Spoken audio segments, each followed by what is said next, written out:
ಅರುಣಾಚಲ ಪ್ರದೇಶದ ಕಾಂಬ್ಲೆ ಜಿಲ್ಲೆಯ ಬೋಸಿಮ್ಲಾದಲ್ಲಿಂದು ಬಹುಪಯೋಗಿ ಒಳಾಂಗಣ ಸಭಾಂಗಣವನ್ನು ಉಪರಾಷ್ಟ್ರಪತಿ ಜಗದೀಪ್ ಧನ್ಕರ್ ಉದ್ಘಾಟಿಸಿದರು. ಬಳಿಕ ಅವರು ಮೊದಲ ಜಂಟಿ ಮೆಗಾ ನೋಕ್ಯುಮ್ ಯುಲ್ಲೋ ಆಚರಣೆಯಲ್ಲಿ ಮುಖ್ಯ ಅತಿಥಿಯಾಗಿ ಪಾಲ್ಗೊಂಡರು. ಮೌಂಟ್ ಎವರೆಸ್ಟ್ ಶಿಖರವನ್ನು ಏರಿದ ನೈಶಿ ಸಮುದಾಯದ ಮೊದಲ ಮಹಿಳೆ ಕಬಕ್ ಯಾನೋ ಅವರನ್ನು ಸನ್ಮಾನಿಸಿದರು.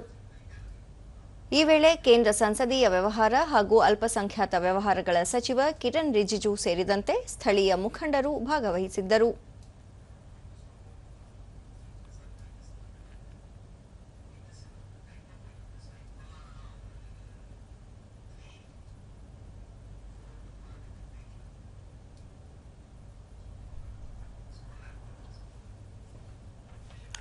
ಬಳಿಕ ಉಪರಾಷ್ಟ್ರಪತಿ ಜಗದೀಪ್ ಧನ್ಕರ್ ಭೂಮಿ ಮೇಲಿನ ಮಾನವರ ಒಳಿತಿಗಾಗಿ ಆದಿವಾಸಿಗಳು ನ್ಯೂಕೋಮ್ ಯುಲ್ಲೋ ಹಬ್ಬ ಆಚರಿಸಿಕೊಂಡು ಬರುತ್ತಿದ್ದಾರೆ.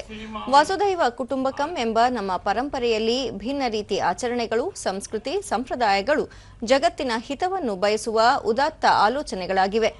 ಬುಡಕಟ್ಟು ಕಲೆ ಆಚರಣೆಗಳು ದೇಶದ ಅನನ್ಯತೆಯನ್ನು ಹೆಚ್ಚಿಸಿವೆ ಎಂದರು. ಸಾಂಸ್ಕೃತಿಕ ಪರಂಪರೆಯನ್ನು ಸಂರಕ್ಷಿಸುವಲ್ಲಿ ಉತ್ಸವಗಳು ಪ್ರಮುಖ ಪಾತ್ರ ವಹಿಸುತ್ತವೆ. ಭಾರತ ವಿಶ್ವದಲ್ಲೇ ಅತ್ಯಂತ ವೇಗವಾಗಿ ಬೆಳೆಯುತ್ತಿರುವ ದೇಶವಾಗಿದೆ.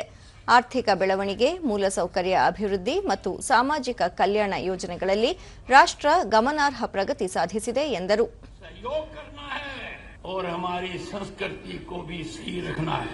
ऐसी परिस्थिति के अंदर मेरा यहाँ पर आना मन गदगद है.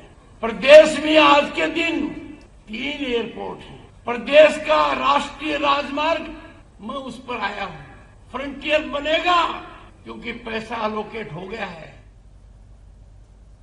ಕಿರಣ್ ರಿಜಿಜು ಪ್ರಧಾನಿ ನರೇಂದ್ರ ಮೋದಿ ಅವರ ನೇತೃತ್ವದಲ್ಲಿ ಅರುಣಾಚಲ ಪ್ರದೇಶ ಹೊಸ ರೂಪಾಂತರ ಕಂಡಿದೆ. ಶೀಘ್ರದಲ್ಲೇ ಪೂರ್ಣಗೊಳ್ಳಲಿರುವ ಟ್ರಾನ್ಸ್ ಅರುಣಾಚಲ ಹೆದ್ದಾರಿ ರಾಜ್ಯದ ಪ್ರತಿಯೊಂದು ಜಿಲ್ಲಾ ಕೇಂದ್ರಗಳನ್ನು ಸಂಪರ್ಕಿಸುತ್ತದೆ.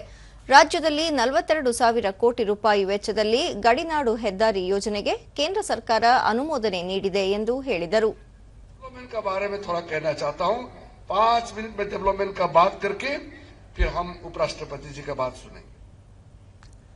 ಇದಕ್ಕೂ ಮುನ್ನ ವಿಮಾನ ನಿಲ್ದಾಣದಲ್ಲಿ ಉಪರಾಷ್ಟ್ರಪತಿ ಅವರನ್ನು ಅರುಣಾಚಲ ಪ್ರದೇಶ ರಾಜ್ಯಪಾಲ ಕೈವಲ್ಯ ತ್ರಿವಿಕ್ರಮ್ ಪರ್ನಾಯಕ್, ಕೇಂದ್ರ ಸಚಿವ ಕಿರಣ್ ರಿಜಿಜು, ಅರುಣಾಚಲ ಪ್ರದೇಶದ ಮೀನುಗಾರಿಕಾ ಸಚಿವ ಗೇಬ್ರಿಯಲ್ ಡೆನ್ವಂಗ್ ವಾಂಗ್ಸು ಬರಮಾಡಿಕೊಂಡರು.